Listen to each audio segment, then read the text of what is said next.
Inshuti bavukanye ndabaramukije mu izina rya Yesu. Uno munsi ndagarutse kugira ngo tuganire ku gice ca kabiri casigaye kuri ca gisomwa twaraye dusomye ejo kijanye n'amajambo yitwa ngo ijambo ry'amahoro no gusubiza hamwe. Nabibabwiye twarasomye intango yaco ariko hari ikindi gice gisigaye. Aya majambo ari ngaha n'amajambo atuzana gusubiza hamwe n'Imana. Ni ukuvuga ugusubiza hamwe n'Imana niyo mahoro abaho. Kuba uri mu mahoro n'Imana niho ushobora gusubiza hamwe n'Imana. Igituma tutagira amahoro n'Imana si ubwicanyi gusa, ni ivyaha vyose iyo biva bikagenda. Ngira ngo nsubire nkagaruka gatoyi nkabibutsa mu byo twise amatazirano canke amazina y'ivyaha.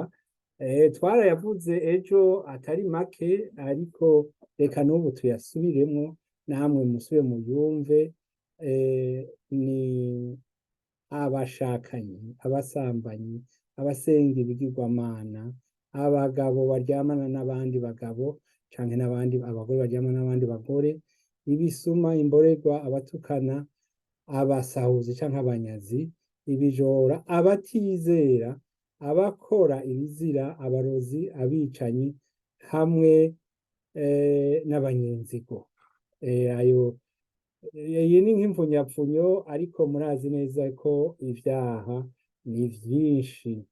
Aha tuvuge sinabonyemwo nk'imborerwa, sinabonyemwo tuvuge abantu banyuruza abandi, abantu bashurashuza abana, ibintu nka bene ivyo, abantu barya ibiturire canke biba, ni naho nyene n'ivyo vyose ni ibindi vyaha. Ejo twari twasomye, ngira ngo abamaze kuraba kuri runo rubuga, abaravye ejo barabonye ivyo twavuganye kuri iryo jambo ry'ubutumwa, ijambo ry'amahoro no gusubiza hamwe. Ubu rero ubutumwa bwiza bw'ijambo ry'amahoro no gusubiza hamwe, ica mbere ico dusabwa cotugirira akamaro kandi kikaduha ayo mahoro n'Imana, ni kwitwararika kurondera amahoro. Navyo ni ngombwa ku muntu wese. Kwitwararika kurondera amahoro si ikintu kibereye gusa, ariko ni itegeko. Imana yo nyene ubwayo niyo yadutegetse kuyarondera. Ijambo ry'Imana ritwereka ko ico dukwiye gukora iyo turigamburukiye tubona imigisha n'imihezagiro. Nico gituma ritubwira ngo tandukana n'ibibi, ukora ivyiza, rondera amahoro uyakurikire. Ivyo tubisoma muri Zaburi 14, 34, 14.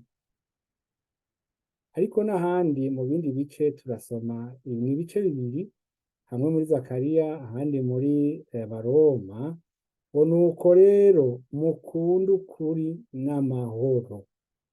Muri Zaburi Zakariya 8:19, karya gace ka nyuma niko kavuga ngo nuko rero mukunde ukuri n'amahoro.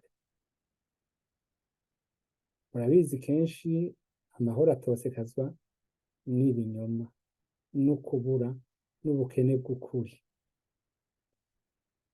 Irindi jambo rijanye n'ivyo nuko dukurikire ivy'amahoro n'ivyo gukomezanya.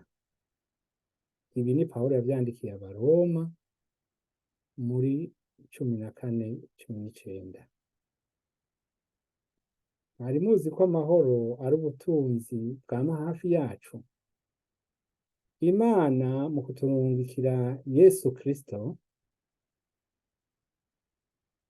amahoro yama hafi yacu. Niwe giti camurwa amahoro. Ufise Yesu afise amahoro. Kandi uwo Yesu nyene we yaratwibwiriye muri Yohana 14 ati amahoro ndayabasigaranye, amahoro yanje ndayabagabiye, jeho simbagabira nk'uko ab'isi bagaba. None rero twatsindanishirijwe no kwizera, dufise amahoro ku Mana kubw'umwami wacu Yesu Kristo. Nta mahoro atagira Kristo. Amahoro no gusubiza hamwe ni umugambi w'Imana. Amahoro no gusubiza hamwe n'inyungu y'abagize ijambo ry'Imana, ibanga ryabo. Ariko mwebwe mwumva ndababwire, mukunde abansi banyu, mugirire neza ababanka, muhezagire ababavuma, musabire ababagirira nabi. Ivyo biragushikira nawe ugasabira ukugirira nabi cyangwa ukugiriye nabi. Yesu imbere yo kuduga mw'ijuru yasize atubwiye intumwa ziwe ati mubigishe kwitondera ivyo nabageze byose. Ayo majambo arakomeye, mubigishe kwitondera ivyo nabageze byose. Kumbure wewe uriko urakurikira hano, uriko uribaza uti none inzira y'amahoro koko ni Yesu Kristo cyangwa icicaro c'amahoro kiri hehe? Icicaro c'amahoro kiri mu bwami bw'Imana. Abaremesha amahoro bazogerera mu ngoro y'Imana, nk'uko ijambo ry'Imana ribivuga ngo hahirwa ababanguranya kuko ari bo bazokwitwa abana b'Imana. Matayo 5:9. Hahirwa ababanguranya kuko ari bo bazokwitwa abana b'Imana. Inzira y'amahoro ni Yesu Kristo. Inzira y'amahoro si iyo guhwihwisha, nimwe kandi iratomoye, ni Yesu Kristo bwiwe. Yesu yaje mu isi ngo atambikire abicaye mu mwiza no mu gitutu c'urupfu, ngo arongorere ibirenge vyacu mu nzira y'amahoro. Mu nzira y'amahoro niho Yesu yaje kutujana. Ariko none isoko ry'amahoro ryo ninde? Ni Yesu Kristo. Amahoro Yesu atanga aduha kwidegembya. Muri we tuhakura ukubabarirwa ivyaha vyacu. Impanuro yiwe nuko natwe twobabarira abatugiriye nabi, kuko ijambo ry'Imana rivuga ngo nuko rero noneho abari muri Kristo Yesu nta rubanza ruzobatsinda. Nuko rero umuntu ari muri Kristo abicaremwe gusa gisha, ivya kera biba bihise, byose biba bibaye, biba bicitse bisha. Bitwisoma mu ibaruwa Pawulo yandikiye Abikorinto 2:5-10-19. Ego reka tusome turirimbe akaririmbo hamwe k'121. Ndabizi ko benshi barazi kuririmba kundusha, ariko nta vyo turiko turahiganwa, ariko turiko turaririmbira Imana. Mu bugingo bwanje narahindagurika hamwe n'abakiranutsi ndakekeranya maze ahandi nkizera amahoro Yesu ampa aruta narizi none ndahabona kuko nize kwizera azambwira kumwegera no gushira impazane ntejeje kumwizigira anyuzuza amahoro amahoro Yesu ampa aruta ayo narizi none ndahabona kuko nize kwizera none mpora mwizigira nta kindi kimbereye Yesu anyoboranye ngenda ahantu ubukiru amahoro Yesu ampa aruta ayo narizi none ndahabona kuko nize kwizera unzigamishe mukiza ubushobozi bwawe mpore ngizigiye gose nuzuye umunezero amahoro Yesu ampa aruta ayo narizi none ndahabona kuko nize kwizera haleluya Yesu ashimwe muri kumwe na Hirene Nazwe muri ca kiganiro co kuri rwa rubuga rwanyu shingira intahe Imana nzima uno munsi turiko dusoma canke twibutsanya ubutumwa bwiza bw'ijambo ry'amahoro no gusubiza hamwe ni ukuvugana amajambo menshi ni ibice vyinshi vyo muri Bibiliya bitubwira ingene twotambukira mu mahoro ya Kristo aho twoca iryo soko iyo riva naho dukura inguvu eka byose ego duhejeje kuvuga amajambo yatubwira ngo isoko ry'amahoro ko ari Yesu Kristo ubu naho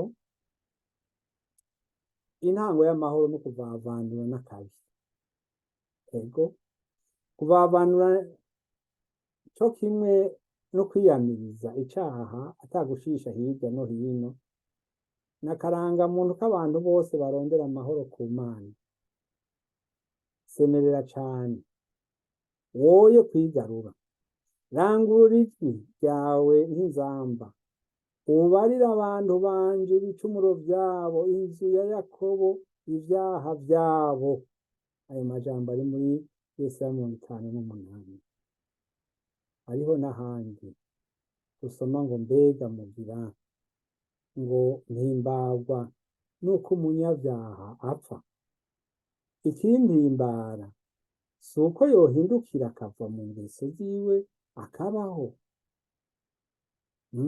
ibyo bimeze kibiri ariko jeho nuzuye ubushobozi no kuroranya n'inkomezi mbihawe na mpwemu w'Uhoraho kugira ngo mumenyeshe Yakobo igicumuro ciwe, Isirayeli ndamumenyeshe icaha ciwe. Aha iyo turi ngaha tukaganira tukavuga ku vyaha, intumbero no kugira ngo tuvyiyamirize, tubabanire navyo twongere tuvyiyamirize kandi tutakibisubirako. Intambuko ibura amahoro ni ukwihana. Mbega warihanye? Mbega warihanye ivyaha vyawe? Menya naho wovuga ngo narakiriye Yesu nk'umwami n'umukiza wanje, ukaba wagumije n'ivyo vyaha, Yesu ntashobora kuhaba, Yesu ntashobora kuhagarara. Ariko ukwicisha bugufi imbere y'Imana, uguheba kabi no kwihana, izo nizo nkingi z'amahoro nyakuri. Ijambo ry'Imana rivuga ngo mu ngoma, igitabo c'ingoma, igitabo ca kabiri c'ingoma, igice c'indwi gushika 14, agarongo ka 14 havuga ngo, maze abantu banje bitiriwe izina ryanje nibicisha bugufi bagasenga barondera mu nyonga hanje, bagahindukira bakareka ingeso zabo mbi, nuko nanje nzokumva ndi mw'ijuru, mparire ivyaha vyabo, nkize n'igihugu cabo. Haleluya, haleluya. Tuvuge nk'abantu banje b'Abarundi canke bo mu Burundi, niyo bicisha bugufi bagasenga barondera mu nyonga hanje h'Imana, bagahindukira bakareka ingeso zabo mbi, kwiba, kubesha, kwicana, nuko n'ibindi, nuko Imana yacu izokumva iri mw'ijuru, iheze iharire ivyaha vy'Abarundi. Yesu abahezagire. Turabandanya, hasigaye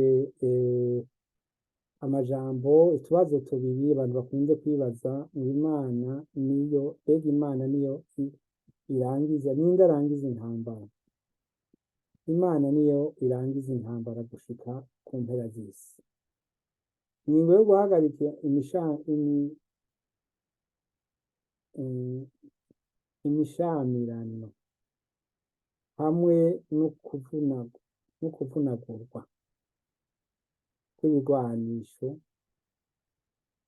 yafatiwe mu bwami bw'ijuru.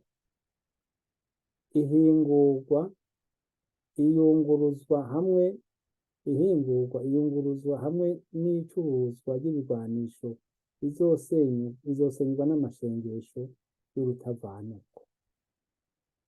Ego dufatiye nko mu birere vyacu, hariho icuruzwa, hariho ihingurwa ry'ibigwanisho n'ikoreshwa ryavyo, ariko inama ibitsinda ikabizimya, ikabivunagura, ikabigira umunyota biva mw'ijuru. Reka dusome iri jambo rikurikira riri muri Zaburi ya 46. Nimuze murabe ibikorwa vy'Uhoraho, aca intambara gushitsa ku mpera y'isi, avunagura imiheto, amacumu arayacagagura, imikogote ikwegwa n'amafarasi ayiturira mu muriro.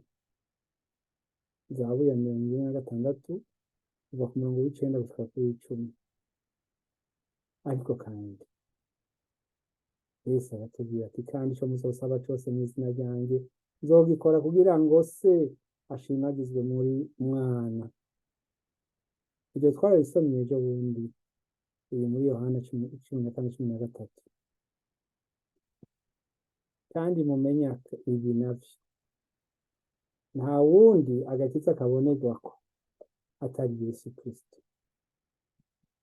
Intumbero y'ubutumwa bw'ijambo ry'amahoro no gusubiza hamwe niyo kwisubirako, kwihana. Gutyo niho turonkera ubuntu, agakiza Yesu atanga. Niko nawe mwana w'umuntu, nuko niwumva ijambo riva mu kanwa kanje, ubashikirize imburi, nawe ntugire ico uvuga nawe ntugire ico uvuga ico kuburira umunyabyaha ngo ave mu ngeso ziwe. Uwo munyabyaha azopfira mu bigarutanyo vyiwe, ariko amaraso yiwe ni wewe nzoyaronderako. Birakomeye kuko ibi twatumwe kubishikiriza, tutabishikirije natwe amaraso ya bene kubikora azotwagira. Yego, mu guheraheza dufise ijambo Petero yavuze. Petero yishuye Abisirayeli bariko bamubaza ati mbega none tugire dute? Ati nimwihane umuntu wese muri mwebwe abatizwe mu izina rya Yesu Kristo, mubone guharirwa ivyaha vyanyu, kandi muzohabwa mpwemu yera. Ibi tubisoma mu Vyakozwe n'Intumwa 2:38. Aya majambo mbega tuyakenereye iki? Aya majambo nuko tuyakeneye cane kuko umwami wacu Yesu ari mu kugaruka, kandi mu kugaruka ntazoza gutora abanyabyaha. Abanyabyaha bavyihanye, yego azoza kubatora, ariko abazoba bakibigenderamwo babigiranyemwo, baranse kubivamwo, abo nta gakiza kabo. Nico gituma rero ndabinginze kugira ngo mwihane ivyaha vyanyu. Ego, iri jambo ry'amahoro no gusubiza hamwe, abantu bararihinduye, bariha intumbero y'ubuyobozi, bariha intumbero ryo kuba ari itegeko ry'amapolitike canke amareta akeneye, ariko amahoro burya, amahoro ni ay'Imana. Amahoro ni uba mu mahoro, ugendera mu mahoro, uremesha amahoro, aba ariko akora igikorwa c'Imana gikomeye.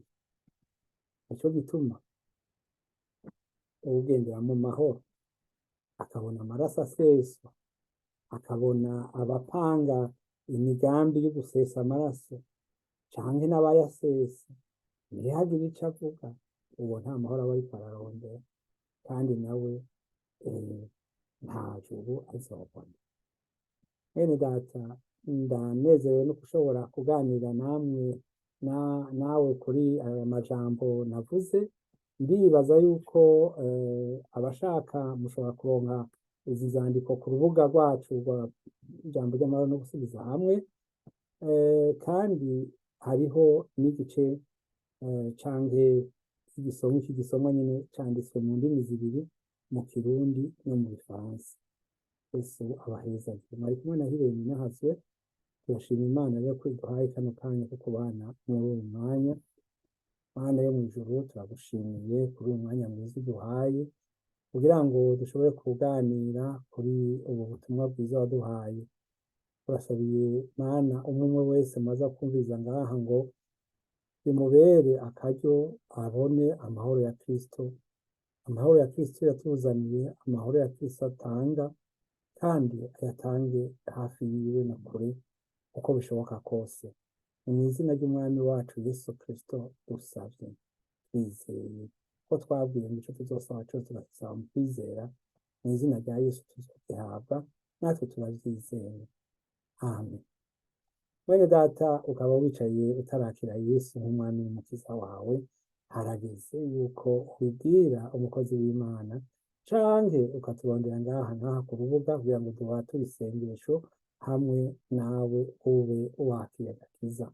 Ego, mukaba mwibuka yuko Petero aheje kubivuga, ariko na Yesu yarabivuze, uwuzokwizera akabatizwa azokizwa, ariko uwuzokwanka kwizera uwo aramaze gutsindwa n'urubanza.